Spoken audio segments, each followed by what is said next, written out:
Good evening. This is All India Radio. I'm Anuja Kumar, and with me is Renuka with the evening news.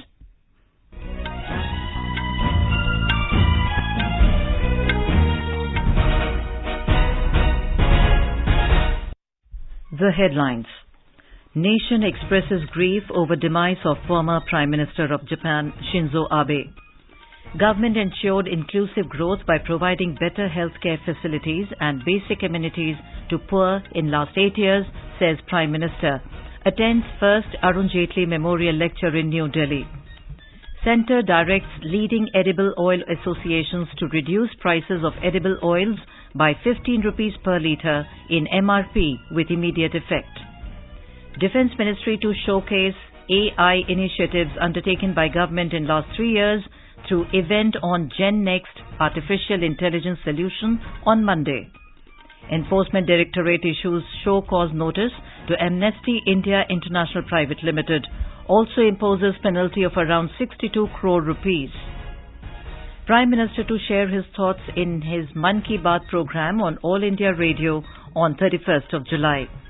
In Jammu and Kashmir, cloud burst occurs near Holy Amarnath Ji Shrine this evening.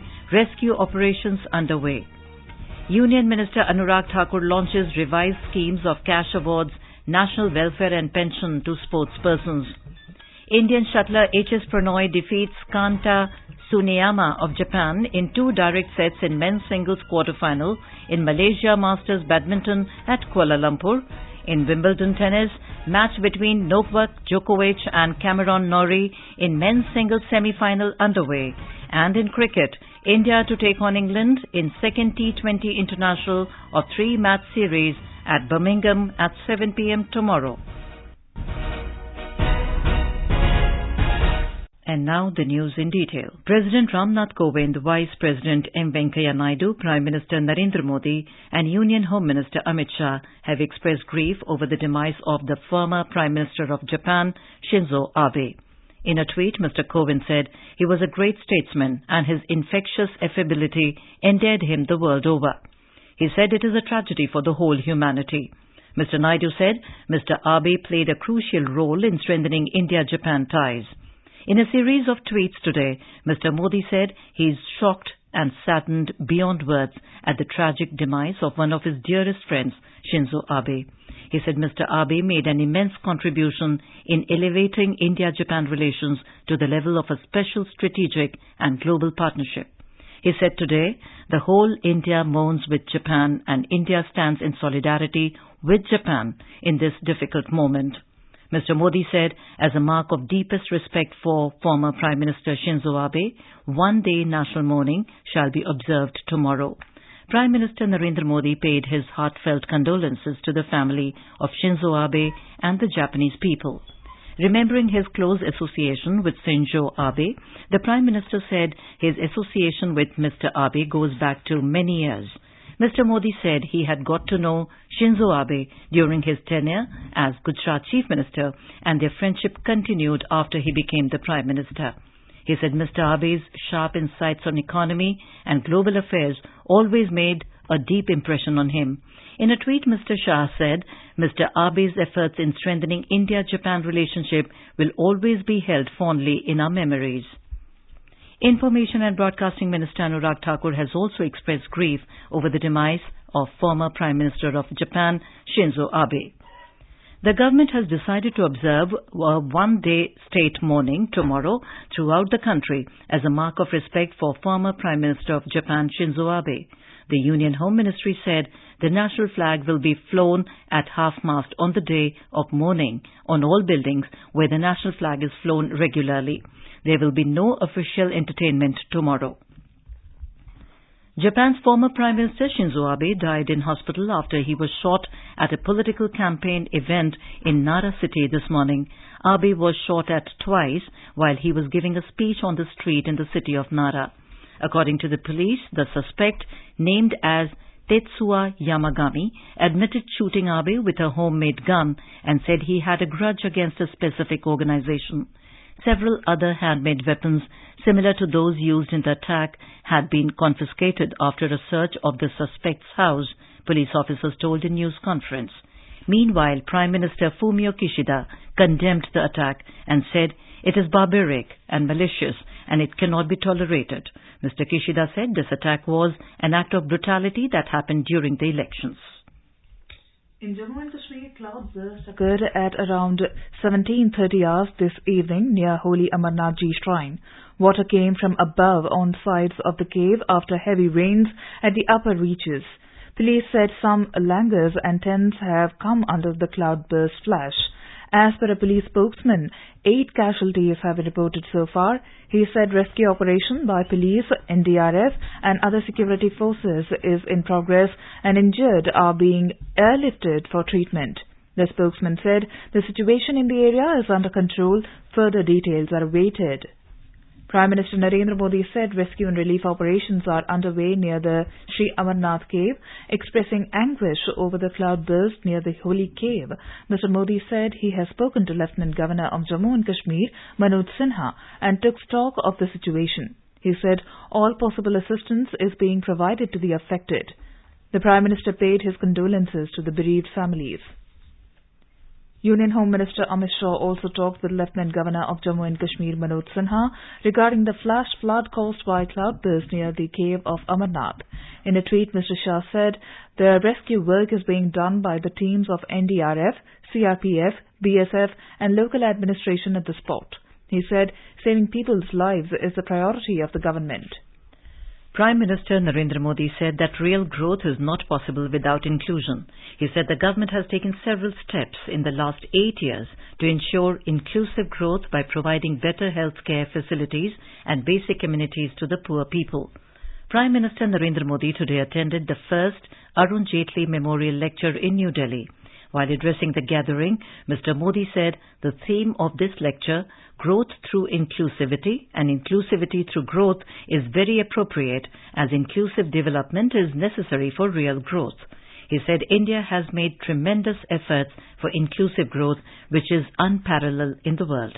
He said 9 crore women got free gas connection and 10 crore toilets have been built for the poor. He said 45 crore Jan Dhan accounts have been opened and 3 crore Pakka houses have been built for the poor people. The Prime Minister said 3.5 crore poor people got free treatment under Ayushman Bharat scheme. At the start of his speech, Prime Minister Narendra Modi remembered former Prime Minister of Japan Shinzo Abe and expressed grief over the demise of his friend. आज का दिन मेरे लिए अपूर्णीय क्षति और असहनीय पीड़ा का दिन है। मेरे घनिष्ठ मित्र और जापान के पूर्व प्रधानमंत्री श्री शिंजो आबे अब हमारे बीच नहीं रहे हैं। आबा जी मेरे तो साथी थे ही, वो भारत के भी उतने ही विश्वसनीय दोस्त थे। उनके कार्यकाल में भारत जापान में उनके जो राजनीतिक संबंध थे हमारे, वो को नई ऊंचाई तो मिली ही। हमने दोनों देशों की साझी विरासत से जुड़े रिश्तों को भी खूब आगे बढ़ाया। आज भारत के विकास की जो गति है, जापान के सहयोग से हमारे यहाँ जो कार्य हो रहे हैं, इनके जरिए शिंजो आबे जी भारत के जनमन में सालों तक बसे रहेंगे। मैं एक बार फिर दुखी मन से मेरे दोस्त को श्रद्धांजलि देता हूँ। Remembering Arun Jaitley, Mr. Modi said his personality was full of diversity and his nature was very friendly. आज का ये आयोजन घनिष्ठ मित्र अरुण जेटली जी को समर्पित है।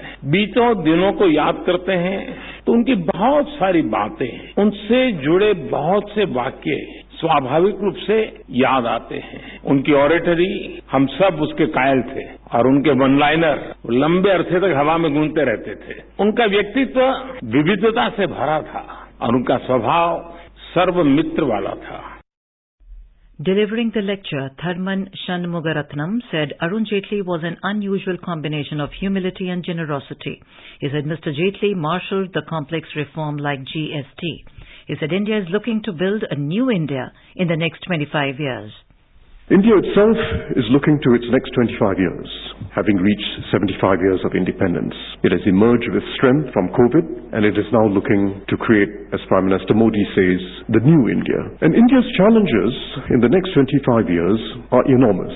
despite all the global challenges we face. In fact, India has greater opportunity than any other major nation in the next 25 years. But realizing the opportunity will require higher ambition in growth, higher ambition in social inclusivity, and high ambition in developing a sustainable society and economy.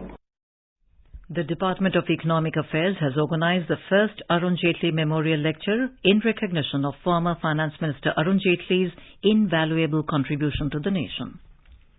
The centre has directed leading edible oil associations to reduce prices of edible oils by 15 rupees per litre in the MRP with immediate effect. It has also advised that the price to distributors by the manufacturers and refiners also needs to be reduced immediately so that the price drop is not diluted in any way. The Department of Food and Public Distribution gave these directions to edible oil associations in a meeting held on the 6th of this month. The Consumer Affairs Ministry said the benefit of price reduction should be passed on to the consumers expeditiously. The Defence Ministry is organising an event on GenNext Artificial Intelligence AI solution on the 11th of July, showcasing the AI initiatives in the defence sector undertaken by the government in last 3 years. Interactive session on opportunities in AI in defence will be held along with technology showcase by IDEX startups. Raksha Mantri Rajnath Singh will be the chief guest. To foster the growth of AI in defence sector, Mr. Singh had recently started the 6th edition of the Defence India Startup Challenge under the Innovations for Defence Excellence IDEX program. The aim is to fund startups that address AI, sophisticated imaging, sensor systems, big data analytics, autonomous unmanned systems, and secure communication systems, among other technologies for the defence forces. National Democratic Alliance candidate for the presidential election, Draupadi Murmu, today reached Lucknow. She met senior leaders of NDA, including MPs and MLAs, as well as leaders of various political parties to seek their support for the election. Murmu's visit to Lucknow came a day after the joint opposition presidential candidate Yashwant Sinha visited the city and met opposition MLAs and MPs. Presidential candidate of opposition parties and former Union Minister Yashwant Sinha today visited Gujarat Vidhan Sabha and held a meeting with the Congress MLAs and party leaders. Union Home Minister Amit Shah will chair the 30th meeting of the Northern Zonal Council in Jaipur, Rajasthan tomorrow. Issues like internal security, border dispute, cybercrime, drug trade, mutual border dispute between states, road, transport, industries, water and power will be deliberated upon in the meeting. The Northern Zonal Council comprises Rajasthan, Haryana, Himachal Pradesh, Punjab and UT of Jammu and Kashmir, Ladakh, Delhi and Chandigarh. The last meeting of the Northern Zonal Council was held in Chandigarh in 2019. Ahead of the monsoon session, Health Minister Dr. Mansukh Mandavia today reviewed the preparedness for the prevention and control of vector-borne diseases with 13 high-burden states through video conference. These states are Uttar Pradesh, Bihar, West Bengal, Jharkhand, Maharashtra, Punjab, Rajasthan, Tripura, Delhi, Gujarat, Madhya Pradesh, Odisha and Tamil Nadu. Dr. Mandavia exhorted states to ensure intersectoral coordination and work closely with other related departments such as urban development, rural development and water and sanitation. The minister urged states to launch Jan Abhiyan to engage citizens and communities to ensure that their homes, premises and neighborhoods are free of mosquitoes. The states were advised to involve Ayushman Bharat health and welfare centers for notification of cases, case management and ensuring community engagement. Union Minister for Road Transport and Highways, Mr. Nitin Gadkari, today suggested to the Maharashtra government to plan townships around new road built in Pune and Aurangabad. Addressing the Sankalp Se Siddhi New India, New Resolve conference in Mumbai, Mr. Gadkari said the planned Pune-Aurangabad road will reduce the travel time between these two cities to just 2 hours. The minister added that India's dream of becoming a $5 trillion economy will require major contributions from Maharashtra, including its agriculture, industry and service sector. Talking about Maharashtra's thriving sugar industry, Mr. Gadkari said the state should consider promoting cost-effective ethanol as a fuel. While promising the government's full support to entrepreneurs and industries, Maharashtra Chief Minister Mr. Eknath Shinde said the state is focused on creating 15 industrial corridors. He also assured to work with the centre to create pro-industry ecosystem. Referring to Maharashtra as the engine of the Indian economy, Maharashtra's Deputy Chief Minister Devendra Fadnavis said the state will strive to combine infrastructure, innovation and technology to become a $1 trillion state by 2030. Shiv Sena President Uddhav Thackeray today tried to assure his partymen that its bow and arrow symbol will remain unchanged. Addressing a press conference in Mumbai, Mr. Thackeray said the Legislature Party and the registered political outfit are two separate entities. Emphasizing that he had consulted legal experts on the issue, the former Chief Minister said the bow and arrow is Shiv Sena's official symbol and it will remain the same. Reiterating that his group was the official Shiv Sena, Mr. Thackeray said a small faction of legislators moving out does not affect the political outfit and it will continue to thrive with the help of its dedicated workers and supporters. He said the decision, expected early next week, will decide the future course of democracy in the country. The Central Bureau of Investigation has registered a case against former Mumbai Police Commissioner Sanjay Pandey, NSE's former MD Chitra Ramakrishna and Ravi Narayan, besides numerous others in the NSE's co-location case.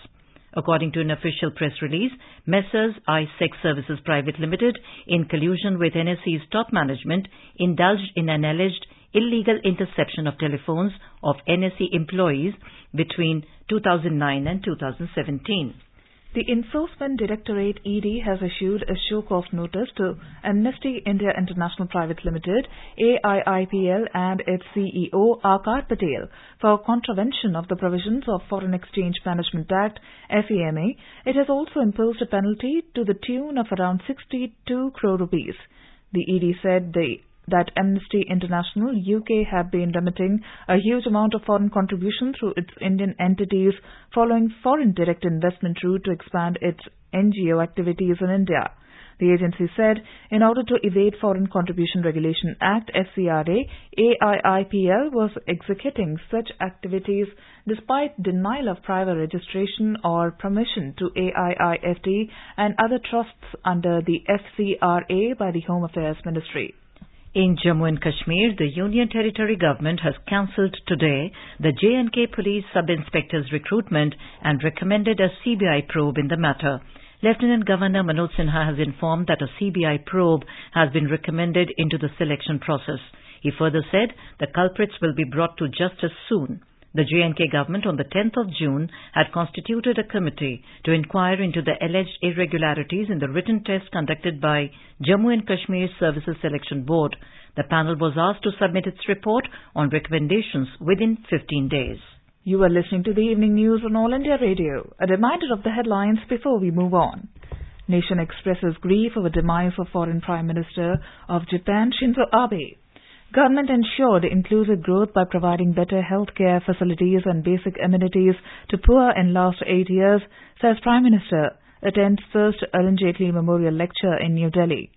Centre directs leading edible oil associations to reduce prices of edible oils by 15 rupees per litre in MRP with immediate effect. Defence Ministry to showcase AI initiatives undertaken by the government in last 3 years through event on GenNext Artificial Intelligence Solution on Monday.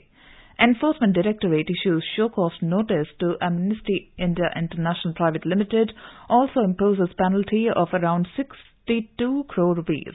Prime Minister to share his thoughts in Mann Ki Baat program on All India Radio on 31st of July. In Jammu and Kashmir, cloudburst occurs near Holy Amarnath Ji Shrine this evening. Rescue operations underway. Union Minister Anurag Thakur launches revised schemes of cash awards, national welfare and pension to sportsperson. Indian shuttler H.S. Pranoy defeats Kanta Tsuneyama of Japan in 2 direct sets in men's single quarterfinal in Malaysia Masters Badminton at Kuala Lumpur. In Wimbledon tennis, match between Novak Djokovic and Cameron Norrie in men's singles semi-final underway. And in cricket, India to take on England in second T20 International of 3-match series at Birmingham at 7 p.m. tomorrow. For quick news updates round the clock, follow us on our Twitter handle at AIR News Alerts. अपने business को बढ़ाने के लिए लीजिए आकाशवाणी का सहयोग और दीजिए उसे बुलंदियों के पंख। आपका बिजनेस लोकल है या राष्ट्रीय, आकाशवाणी देती है उपभोक्ताओं तक पहुंचने का हर विकल्प। और अब तो आप घर, दफ्तर या दुकान पर बैठे बैठे कर सकते हैं आकाशवाणी के किसी भी केंद्र के लिए विज्ञापनों की बुकिंग। आकाशवाणी के विभिन्न चैनलों पर विज्ञापन देना सुलभ और सस्ता। बुकिंग है तो संपर्क करें 8700014242 पर। 8700014242।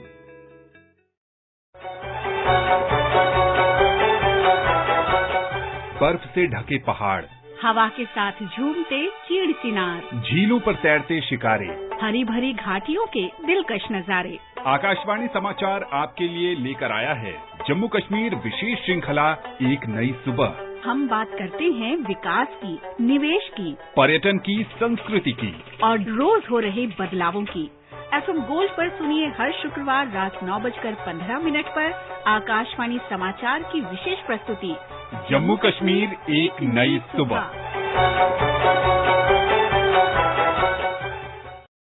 Welcome back to the evening news on All India Radio. Prime Minister Narendra Modi will share his thoughts with the people of the country and abroad in the Mann Ki Baat program on All India Radio at 11 a.m. on the 31st of this month. It will be the 91st episode of the monthly radio program. The Prime Minister has invited people to share their ideas on topics he should address in the coming episode of Mann Ki Baat. People can share their views in the Namo app or MyGov Open Forum. They can also dial toll-free number 1800-117800 and record their message for the Prime Minister in either Hindi or English. The phone lines will remain open till the 28th of July. People can also give a missed call on 1922 and follow the link received in SMS to directly give their suggestions to the Prime Minister. In Ladakh, Chairman and Chief Executive Councillor CEC LAHDC Kargil Feroz Ahmed Khan inaugurated a 3-day cardiac camp at District Hospital Kurbathang, Kargil. While speaking on the occasion, CEC Khan thanked the organisers of the camp for their contribution in health care. Around 1 million people from across the world converged at plains of Arafat in Saudi Arabia today for the main ritual of Hajj. More than 79,000 pilgrims from India also performed Hajj, as Saudi authorities allowed some 850,000 pilgrims from outside the kingdom to participate first time after the COVID-19 pandemic outbreak. The pilgrims, wearing ihram or seamless white robes, listened their Hajj sermon and offered afternoon and midday prayers together at Nimra Mosque. Hajj pilgrims will now be leaving for Muzdalifah and offer evening and night prayers together. The pilgrims will collect their pebbles for stoning the 3 concrete pillars representing Devil. They will spend the night there under the open sky and return to Mina tomorrow morning for animal sacrifice and symbolic stoning of the Devil. Union Minister of Youth Affairs and Sports Anurag Thakur launched revised schemes of cash awards, national welfare and pension to sportsperson, web portal for schemes of Department of Sports and National Sports Development Fund website in New Delhi today. Launching the portal virtually, Anurag Thakur said the ministry has brought out several important amendments to scheme of cash award to medal winners in international sports events and their coaches. Pandit Deen Dayal Upadhyay National Welfare for Sportsperson and Pension to Meritorious Sportsperson scheme of Department of Sports with a vision to make these schemes more user-friendly, easy to access and transparent. The minister hailed this development as another step towards Digital India by empowering citizens and reducing the gap between the government and citizens, system and facilities, problems and solutions. He also highlighted that procedures have been relaxed for the athletes so that they can get the benefits of welfare schemes without any delay. He appealed to the people, PSUs, corporate houses and other institutions and to make their contribution to the National Sports Development Fund for creating sports infrastructure and facilities for the sports persons. National sports development fund ये target Olympic podium scheme और बाकी खिलाड़ियों के लिए सुविधाएं और खेल infrastructure खड़ा करने के लिए एक बड़ा प्रयास है। इसमें पूर्व खिलाड़ी जैसे कपिल देव जी ने भी अपने उस समय की टीम के सहयोगियों के साथ मदद करने का काम किया। बीसीसीआई ने भी समय समय पर मदद की। बहुत सारे कॉर्पोरेट हाउसेस से लेकर पब्लिक सेक्टर एंटरप्राइजेस वो भी इसमें मदद करने का प्रयास करते हैं। इंडिविजुअल्स भी अगर चाहें तो इसमें मदद कर सकते हैं। तो मेरा देश भर के लोगों से, देश भर के कॉर्पोरेट जगत से, देश भर के PSU से और बाकी संस्थाओं से भी अनुरोध रहेगा कि वो नेशनल स्पोर्ट्स डेवलपमेंट फंड पर ऑनलाइन जाकर अपनी कॉन्ट्रीब्यूशन कर सकते हैं। इससे खेल, खिलाड़ियों और खेल की सुविधाओं को आगे बढ़ाने का हमें लाभ मिल पाएगा। On to sports. Indian shuttler H.S. Pranoy defeated Kanta Tsuneyama of Japan in 2 direct sets by 25-23, 22-20 in the men's singles quarter-final of Malaysia Masters Badminton in Kuala Lumpur. Earlier, India's ace shuttler P.V. Sindhu lost to Chinese Taipei Tai Tzu Ying 13-21, 21-12, 12-21 in women's singles quarter-final match. In Wimbledon tennis, the match between top seed Novak Djokovic and Britain's Cameron Norrie in the men's singles semi-final is underway. The winner will play Nick Kyrgios, who got a walkover as 22-time Grand Slam champion Rafael Nadal, who withdrew from the tournament after failing to recover from an abdominal injury for the title clash on Sunday. In the women's doubles semi-final today, Barbara Krejcikova and Katerina Siniakova of Czech Republic defeated Ukrainian-Latvian pair of Lyudmila Kichenok and Yelena Ostapenko by 6-2, 6-2. In the second semi-final match, Belgium-Chinese pair of Elise Mertens and Shuai Zhang will face All-American pair of Daniel Collins and Desiree Krochik in a short while. In cricket, India will take on England in the second T20 International of the 3-match series at Birmingham at 7 p.m. tomorrow. India is leading the 3-match series 1-0 with last night's win in the first encounter at the Ageas Bowl Stadium in Southampton. The Sensex and the Nifty today rose more than 0.5%. Both stock indices added amid both positive global markets, which were trading in a narrow range. A report from the business desk. Sensex climbed 303 points to finish at 54,482. Nifty also gained by 88 points up to end at 16,221. In the foreign exchange market, the rupee weakened by 8 paise against the US dollar. The domestic currency closed at 79 rupees and 25 paise against the American unit. Gold prices were trading around 50,760 rupees per 10 grams at the multi-commodity exchange for August contracts. Silver prices were trading at 56,820 rupees per kilogram for July contracts when reports last came in. And global crude oil prices added marginally in a volatile trade. In intraday trade, Brent crude was trading at $104.90 per barrel. Arjun Chaudhary for AIR News. The Meteorological Department has issued a yellow alert for rain in Dehradun, Bageshwar and Nainital districts of the state from today till the 10th of July. On the other hand, there is a possibility of heavy rain at isolated places in Pauri and Nainital districts tomorrow. Today it has rained at isolated places in Dehradun. Due to the rains at isolated places in Dehradun, people got relief from the sticky heat and humidity. Now let us have a look at the weather forecast for tomorrow. National capital Delhi is expected to have a generally cloudy sky with light to moderate rain, thunder showers towards night. Mumbai will have a generally cloudy sky with heavy rain. Kolkata will have a partly cloudy sky with 1 or 2 spells of rain or thunder showers. Chennai will have a gently cloudy sky with light rain. Srinagar will have a partly cloudy sky with 1 or 2 spells of rain or thunder showers. Jammu and Muzaffarabad is expected to have thunderstorm with rain. Leh and Gilgit will have a partly cloudy sky. In South, Hyderabad, Bengaluru and Tiruvananthapuram will have a generally cloudy sky with moderate rain. And now, before we end the bulletin, the headlines once again. Nation expresses grief over demise of former Prime Minister of Japan, Shinzo Abe. Government ensured inclusive growth by providing better healthcare facilities and basic amenities to poor in last 8 years, says Prime Minister. Attends first Arun Jaitley Memorial Lecture in New Delhi. Centre directs leading edible oils associations to reduce prices of edible oils by 15 rupees per litre in MRP with immediate effect. Defence Ministry to showcase AI initiatives undertaken by government in last 3 years through event on GenNext AI solution on Monday. Enforcement Directorate issues show cause notice to Amnesty India International Private Limited, also imposes penalty of around 62 crore rupees. Prime Minister to share his thoughts in Mann Ki Baat program on All India Radio on 31st of July. In Jammu and Kashmir, cloud burst occurs near Holy Amarnath Ji Shrine this evening. Rescue operations underway. Union Minister Anurag Thakur launches revised schemes of cash awards, national welfare and pension to sportspersons. Indian shuttler HS Pranoy defeats Kanta Suneyama of Japan in 2 direct sets in men's singles quarterfinal in Malaysia Masters Badminton at Kuala Lumpur. And with that, we end the evening news. Good night.